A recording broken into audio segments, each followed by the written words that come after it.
Smith. Today's date is Monday, July 28th, 2019. The time is 7:48 p.m. I'm on the corner of PGA Boulevard and Legacy Avenue. I'm going to get some gang stalking caught on camera for you this evening. You're looking for synchronized obstruction of movement, synchronized space crowding, an abundance of public service vehicles, and other obstructive, disruptive, and destructive gang stalking activity involving vehicles, pedestrians, and others. I'm going to make my way towards the downtown shopping plaza just across the street here. Let's go.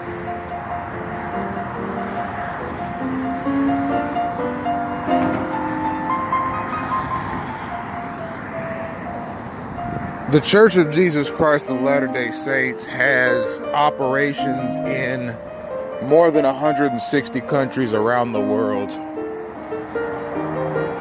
If you look at the core philosophies that come out of that church, theological, doctrinal, philosophical,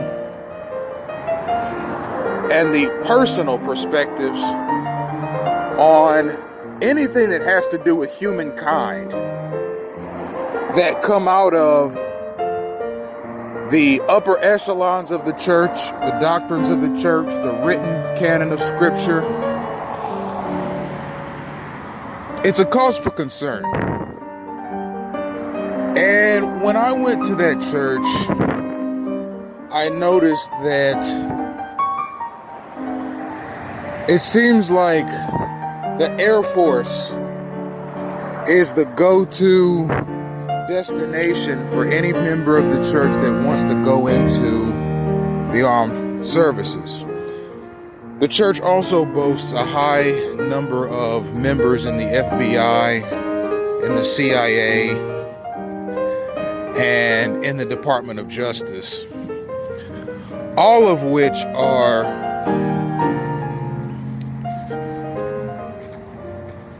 American agencies that have had a hand in the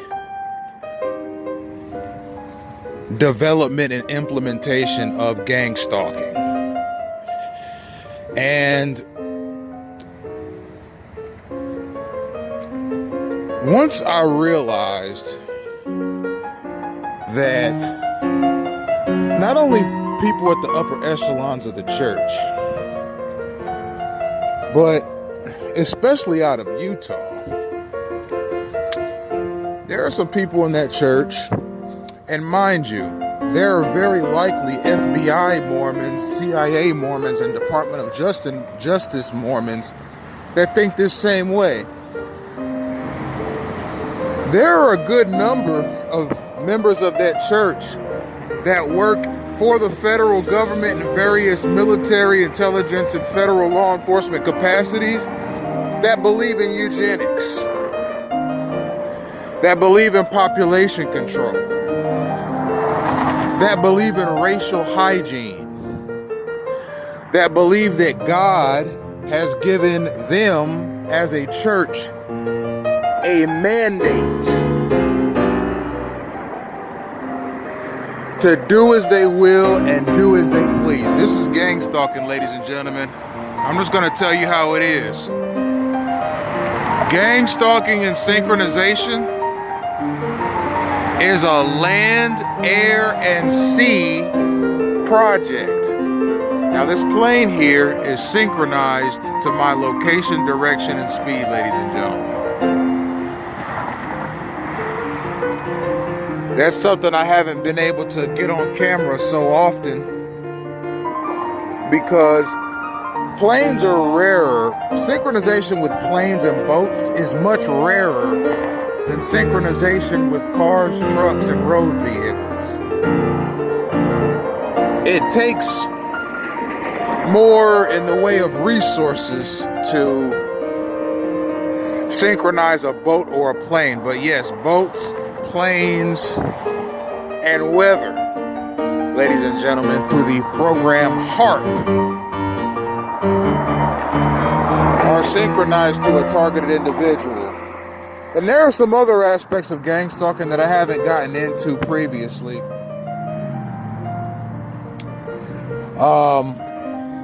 One of which, and I have 20 minutes of recording time left, is the media. A targeted individual sees himself on television quite often.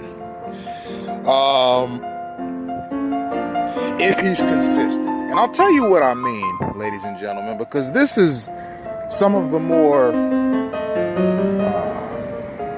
fantastic elements of gang stalking. So, with the media, and I don't know how I'm going to demonstrate this. I'm thinking about just maybe doing it in volumes, like maybe do mass media volume 1, volume 2, volume 3, up to I'm not sure how many volumes, but a targeted individual sees himself mimicked on television, on the news, on the radio, in movies. And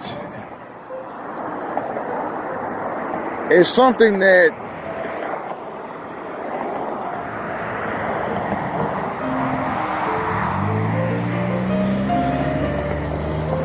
I personally have found exceptionally amusing.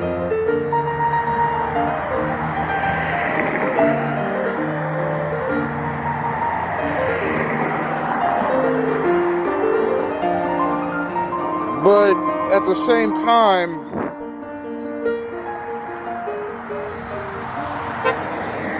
gang stalking,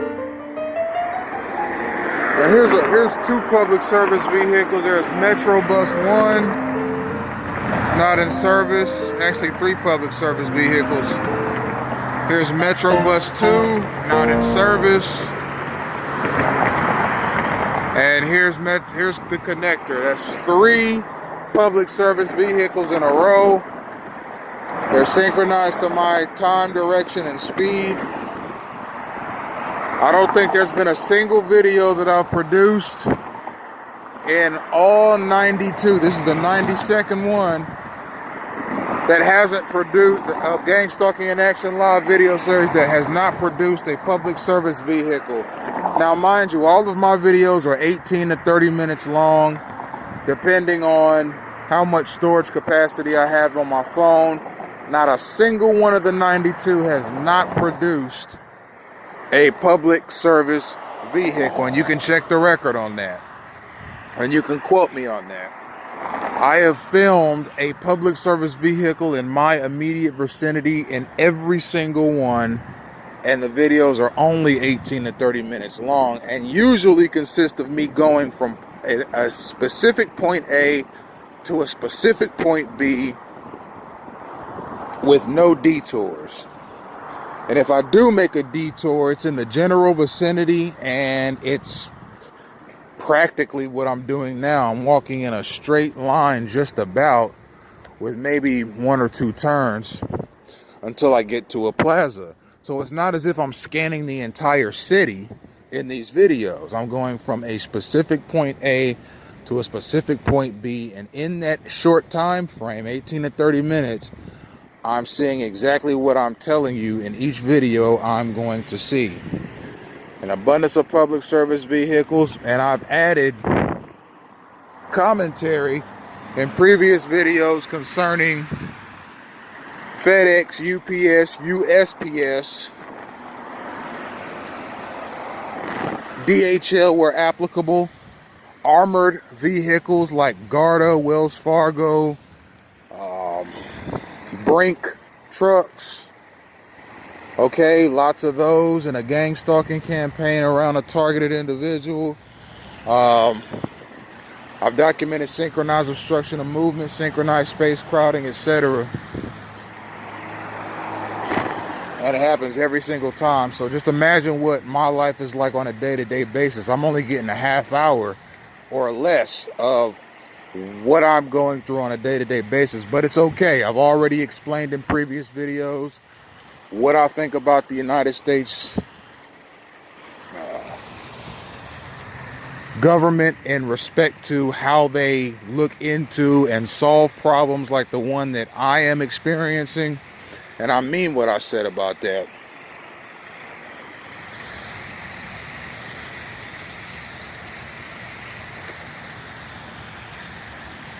These animals are very, very aggressive. They look like harmless ducks, but those animals are fierce, aggressive, and vicious because they're fed things that make them more aggressive. Like, for example, if a person wants a pit bull to be very aggressive, they'll put gunpowder in their food, and the gunpowder has an effect on the dog's brain to make it very aggressive.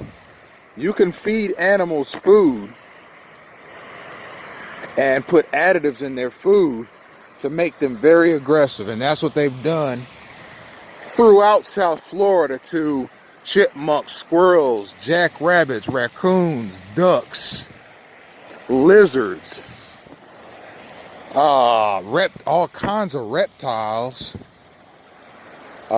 birds, including pigeons and cranes. I mean, possums, you name it.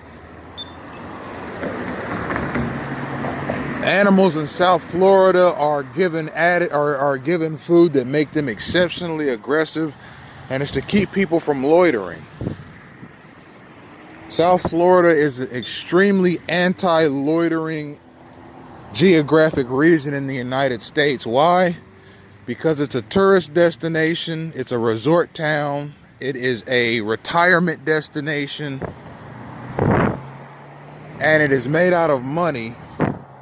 And they do not want people loitering anywhere because it could possibly drive away business.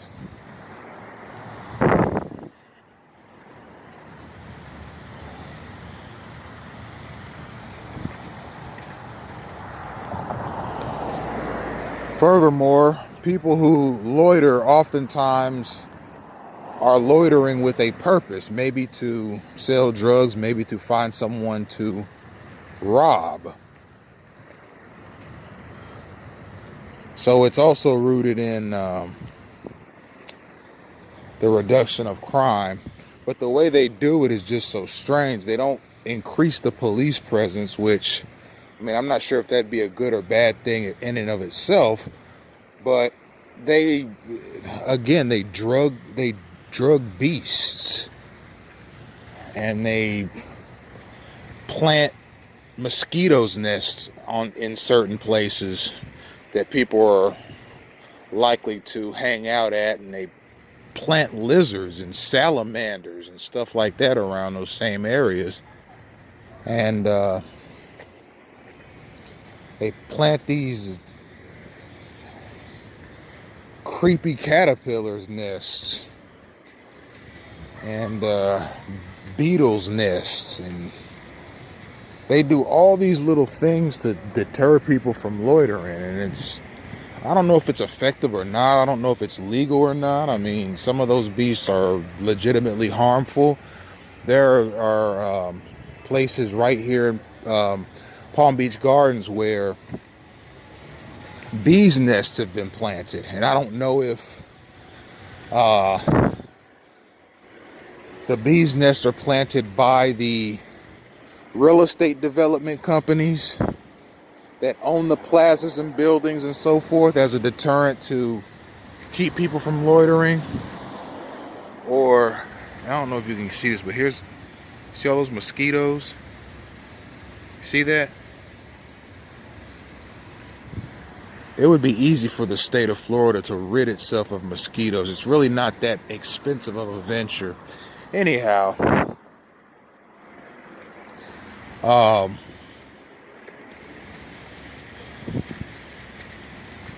there are a number of ways that loitering has been cut back on and attacked here in South Florida. bees nests have been planted in various places. I don't know if it's the real estate development companies or if it's the city of Palm Beach Gardens or what have you, but bees nests have been planted in certain areas around here.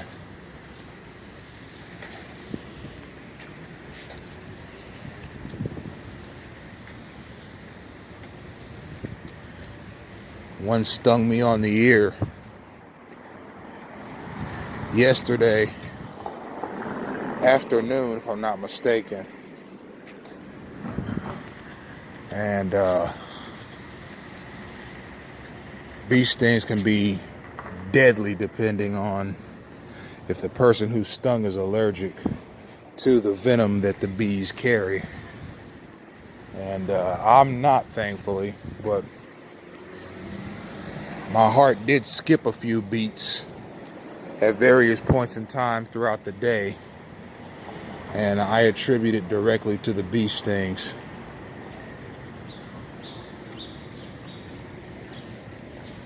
So I want to talk some more about the populace of South Florida.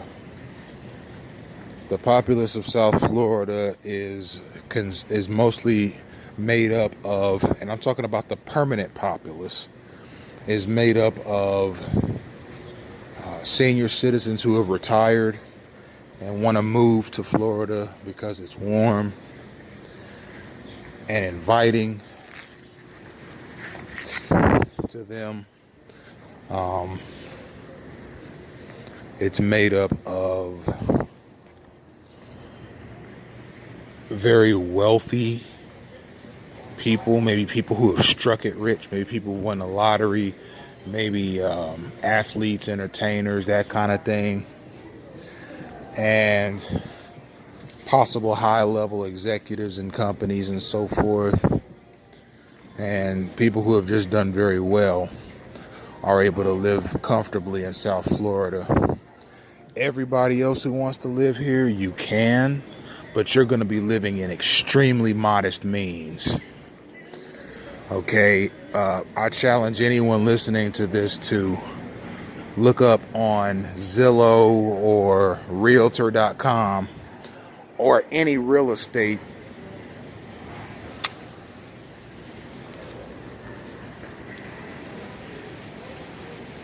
website what a $250,000 house looks like here, or what a $300,000 house looks like here, or what a $500,000 house looks like here. They are all very, very small. And the same thing if you're looking for an apartment in that same price range or a condo. It's very, very small. Florida, South Florida in particular, is a city where if you want to live comfortably in any capacity, you got to have at least $1 million in the bank. Otherwise, the means that you live by are going to be so modest, there wouldn't even be any reason for you to live in South Florida. Okay, in the Midwest, a $250,000 to $500,000 house will give you more than enough room. You could even get something really nice in a really nice part of town, but not here. I mean, you got to have serious money if you want to live in South Florida comfortably. Okay, I've been in apartments in South Florida that were $1,200 a month, and this is just rent. And it was nothing but a studio. I'm talking all the main rooms, like the bedroom, the living room, and the kitchen were all one room right there. And then there was a closet that was just basically just kind of set next to the bathroom, and then there was a bathroom, and that's it. And there was barely enough room to turn around in it. And that unit cost the person living there $1,200 a month. And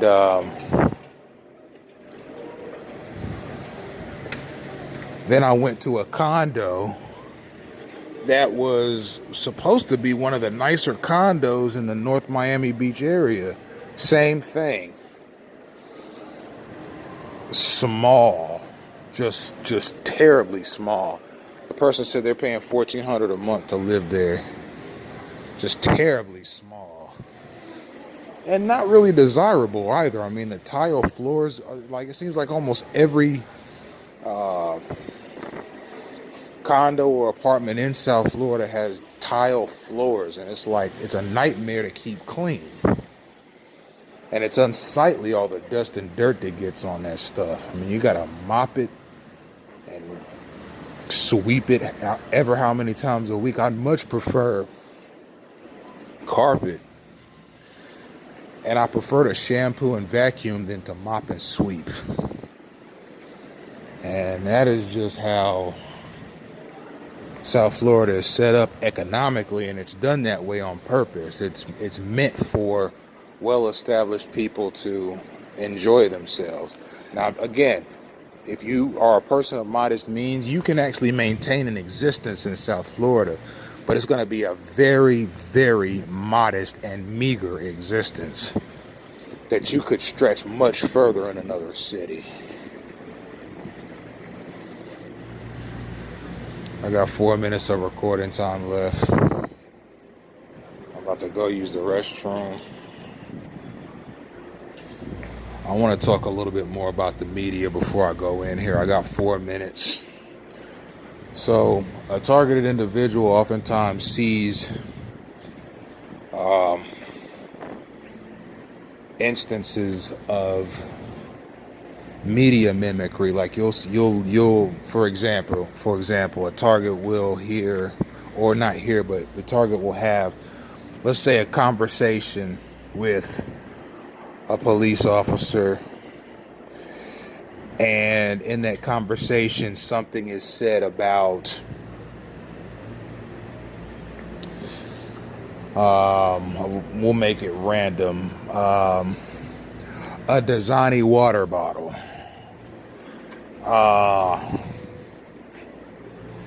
and after that police interaction, you go home, you turn on the news, and your news anchor will mention a Dasani water bottle. Okay, during the news hour that you've chosen to watch. You understand? Stuff like that. Stuff that's too coincidental to be a coincidence. Just like some of the stuff I experience in the street. Some of the stuff is just too coincidental and happens too often in order for it to be a coincidence. It's a derivation. It's the same thing with the media stuff. And I'm not particularly in a position to demonstrate that right now, but as soon as I'm able to demonstrate that, I definitely will. It is truly an amazing thing to witness. So we're going to stop the video there, and I'm going to put this up sometime tomorrow.